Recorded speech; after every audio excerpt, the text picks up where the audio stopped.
Hello everyone, kidney talks channels में मैं पूनम पांडे आपका स्वागत करती हूँ।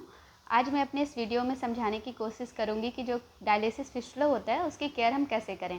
तो मेरे इस वीडियो को लास्ट तक देखिए, एंड तक देखिए और एंड में मैं आपको बताऊँगी कि जो डायलिसिस फिस्टुला है हमारा, वो अगर अचानक से बंद हो जाता है या अचानक से उसकी वाइब्रेशन कम हो जाती है तो हमें कौन कौन से प्रिकॉशन लेने चाहिए।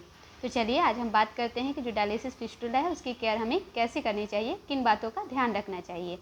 तो जो दोस्तों डायलिसिस जो होता है वो बहुत सारे वेज होते हैं करने के लिए, बहुत सारे तरीके होते हैं, लेकिन जो फिस्टुला है वो सबसे अच्छा तरीका माना गया है डायलिसिस कराने का, क्योंकि इसमें इन्फेक्शन के चांसेस कम होते हैं। पर कई बार क्या होता है कि हमारा डायलिसिस का जो फिस्टुला होता है उसमें सूजन हो जाती है, सॉइलिंग हो जाती है और इन्फेक्शन हो जाता है, जिसकी वजह से बहुत मेजर कॉसेस हो सकते हैं या तो हमारा फिस्टुला बंद हो सकता है।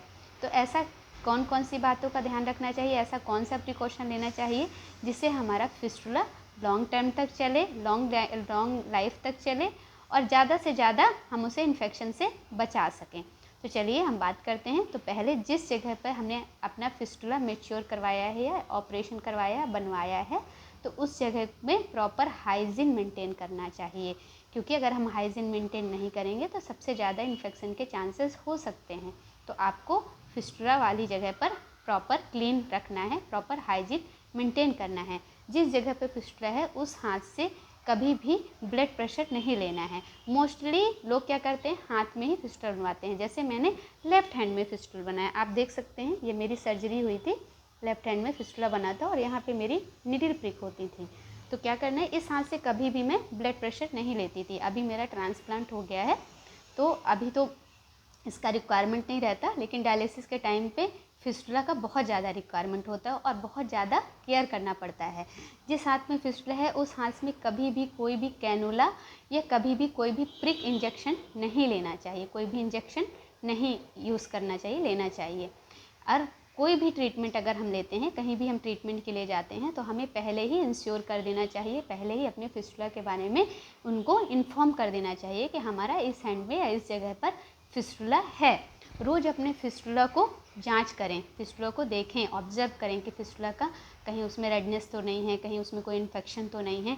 और रोज़ाना अपने फिस्टुला का जो वाइब्रेशन है उसको चेक करें। अगर आपका, जैसे आप ऐसे हैंड करके प्रेस करेंगे यहाँ पे जहाँ पे आपकी सर्जरी हुई, फिस्टुला बना है, तो वहाँ पे आपको वाइब्रेशन फील होगा। अगर वो वाइब्रेशन तेज़ है, अच्छा है, तो जितना तेज़ रहेगा फिस्टुला आपका उतना अच्छा वर्क करेगा। तो आपको उसको रोज़ाना चेक करना है। जब मेरा डायलिसिस होता था तो मैं अपना फिस्टुला का वाइब्रेशन डेली चेक करती थी कि प्रॉपर है कि नहीं है। जिस जगह पर फिस्टुला है उस जगह को हमेशा डायलिसिस के बाद भी क्लीन करना चाहिए, क्योंकि जब डायलिसिस होता है तो हम 2 घंटे बाद हमको बेल्ट रिमूव करना पड़ता है। तो जब हम घर आने के बाद बेल्ट रिमूव करते हैं तो हमको उस जगह पर क्लीन करना चाहिए और हो सके तो आइस पैक से उसको आइस पैक भी अप्लाई करना चाहिए। केवल डायलिसिस के लिए ही फिस्टुला का उपयोग करना चाहिए। हमें सावधान रहना चाहिए कि किसी भी प्रकार की चोट ना लगे डायलिसिस वाले फिस्टुला वाले जगह पर, क्योंकि अगर चोट लगेगी तो हमारा फिस्टुला बंद हो सकता है या उसमें कोई मेजर कॉसेस आ सकते हैं। जिस जगह पर फिस्टुला है उस जगह पर टाइट कपड़े या ज्वेलरी नहीं पहनना चाहिए, क्योंकि क्या होता है कि किसी किसी को बहुत ज़्यादा शौक़ होते हैं घड़ी वगैरह पहनने का, ज्वेलरीज वगैरह, बैंड वगैरह पहनने का, तो उससे भी हमारे फिस्टुला में इफेक्ट हो सकता है। और मैं कभी भी इस हैंड में, जिस हैंड में मेरा फिस्टुला है, इस हैंड में मैं कभी भी कोई भी बैंगल्स वगैरह भी यूज़ नहीं करती थी और अभी भी नहीं करती हूँ। तो हमें मेजर ध्यान रखना चाहिए कि उस जगह पर हमें ज़्यादा टाइट क्लोथ्स नहीं वियर करना है या तो कोई भी ऐसा टाइट ज्वेलरी वियर नहीं करना है। फिस्टुला वाले हाथ में कोई भी वजनदार वस्तु नहीं उठानी है या ज़बरदस्ती उठाने की कोशिश भी नहीं करनी है, इससे भी आपका फिस्टुला बंद हो सकता है। जिस हाथ में फिस्टुला हो उसे शरीर के सिर या शरीर के नीचे वाले हिस्से में रखकर नहीं सोना चाहिए, क्योंकि कभी कभी बहुत से लोगों की आदत होती है कि जिस हाथ में फिस्टुला होता है वो हाथ को अपने ऐसे सर के नीचे रख के सोते हैं। तो हमें ऐसा नहीं करना है, हमें अपने फिस्टुला वाले हाथ को कभी भी सर के नीचे, सिराने के नीचे रख के नहीं सोना है। अब हम बात करते हैं कि अगर हमारा फिस्टुला अचानक से बंद हो जाता है तो हमें क्या करना चाहिए। तो अगर ऐसा कभी होता है आपके साथ कि आपका फिस्टुला अचानक से बंद होता है या अचानक से उसकी वाइब्रेशन बहुत बहुत धीरे हो जाती है, तो आपको तुरंत अगर आप डायलिसिस में हैं तो आपको तुरंत डायलिसिस टेक्नीशियन से डायलिसिस की जो यूनिट है उससे कांटेक्ट करना चाहिए, उसको कॉल करना चाहिए, मतलब उसको बुलाना चाहिए, या तो अपने डॉक्टर जो अपने जो डॉक्टर होते हैं वेस्कुलर रेडियोलॉजिस्ट, उनसे कांटेक्ट करना चाहिए। क्योंकि आप जितना जल्दी कांटेक्ट करोगे अपने डॉक्टर से, जितना जल्दी उसको दिखाओगे, तो वो ठीक होने का या रिवर्स होने के चांसेस हो सकते हैं।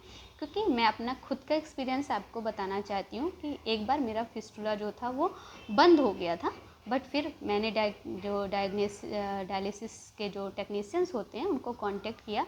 उन्होंने थोड़ा सा उसमें वाइब्रेशन मसाज वगैरह किया और कुछ थोड़ा सा अप्लाई किया, तो उसके बाद वो धीरे धीरे थोड़ा टाइम लगा, लेकिन धीरे धीरे वो आ गया और उसका वाइब्रेशन प्रॉपर है। और मेरा ट्रांसप्लांट के बाद भी वो वाइब्रेशन अभी भी आ रहा है, क्योंकि मेरे ट्रांसप्लांट को 8 मंथ कंप्लीट हो चुके हैं, फिर भी उसका वाइब्रेशन कंटिन्यूएशन पे है। तो आशा करती हूँ कि आपको मेरा ये वीडियो पसंद आया होगा, और अगर आपको पसंद आया है तो प्लीज़ कमेंट्स करिए कि आपके हाथ में कितने दिन से फिस्टुला है, या आपके फिस्टुला में कोई इन्फेक्शन है, या आपके फिस्टुला में कभी भी कोई भी प्रॉब्लम हुई है, तो प्लीज़ कमेंट्स करके ज़रूर बताइए। मेरे वीडियो को लाइक एंड सब्सक्राइब करिए। Thank you for watching this.